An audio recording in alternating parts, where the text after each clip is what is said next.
शिवडे गावात लिंबाच्या झाडाची फांदी तोडत असताना 33 केव्ही उच्च दाब वीज वाहिनीचा धक्का लागून 37 वर्षीय युवक सचिन सोनके याचा जागीच मृत्यू झाला।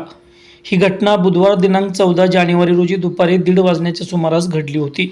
या घटनेनंतर शुक्रवारी सचिन सोनके यांचा रक्षा विसर्जन विधी पार पडला असला तरी अद्याप ही महावितरणकडून कोणतीही तातडीची आर्थिक मदत देण्यात आलेली नाही।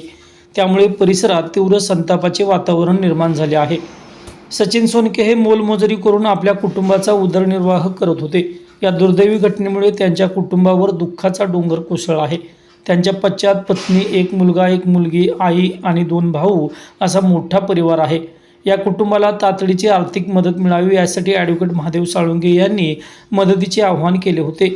या आव्हानाला प्रतिसाद देत उमरज येथील उद्योजक नितीन घुटे यांनी या कुटुंबाला भरीव आर्थिक मदत करून सामाजिक बांधिलकीचे दर्शन घडवले आहे।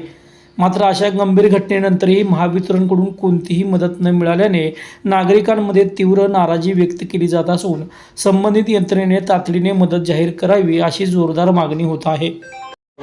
मौजे शिवडे तालुका जिल्हा सातारा येथे सचिन सोनके याचा जो अपघात झाला आणि तो अपघात झाला तो MSCBच्या बांधकाम कामामुळे झाला आणि त्याच्यामध्ये दुर्दैवी मृत्यू झाला। आज सचिन सोनकेचं रक्षा विसर्जन झालं। सचिन सोनकेच्या पश्चात 2 लहान मुलं आहेत। त्याला शेत जमीन नाही, उदरनिर्वाहाचं कुठलंही साधन नाही। अगदी 10 बाय 10च्या घरामध्ये 3 भाऊ आणि त्यांचं कुटुंब राहतोय। ते जे लहान मुलं आहेत त्या लहान मुलांच्या शिक्षणाचा त्यानंतर त्यांच्यावर जी काही कौटुंबिक उदरनिर्वाहाचा सुद्धा प्रश्न निर्माण झाला। त्याकरता त्या लहान मुलांच्या शिक्षणाची सोय व्हावी म्हणून एक समाजातनं एक फंड जनरेट करणं असा माझा एक संकल्प आहे।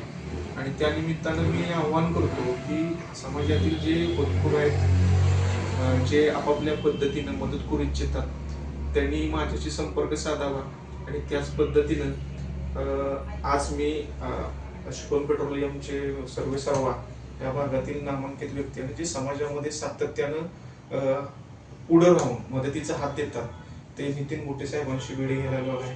त्यांनाही मी ही गोष्ट समजून सांगितली। त्यांचाही या गोष्टीला सकारात्मक असा प्रतिसाद आहे की माननीय नितीन घुटे साहेबांनी की एक भरघोस मदत देण्याचं एक आश्वासन मला दिले आणि ते कधीही मला ती भरघोस मदत घेऊन जा असे ते म्हणतात। त्यांचाही मी शतशः आभार आहे। परंतु मी इतर लोकांनाही आव्हान करतो की आपणही याच्यामध्ये सहभागी होऊया आणि एक समाजाचं दायित्व म्हणून त्या कुटुंबाला हातभार लावू।